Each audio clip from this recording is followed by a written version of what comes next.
வெண்பருத்தி நூலெடுத்து வாய் வெடிச்ச பூவெடுத்து நான் அணிஞ்சிட தொடுத்து வச்ச நடினமான மாலை இது.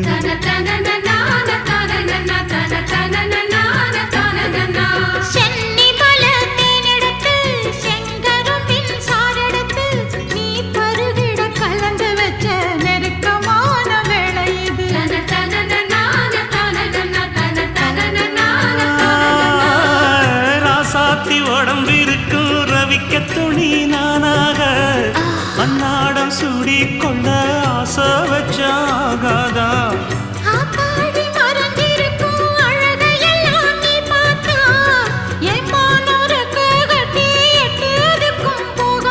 அடிச்சீனி சக்கரையே எட்டி நீயும் நிக்கிறியே நான் ஏங்கி ஏங்கி பார்க்கிறப்போ ராங்கி பண்ணுறியே.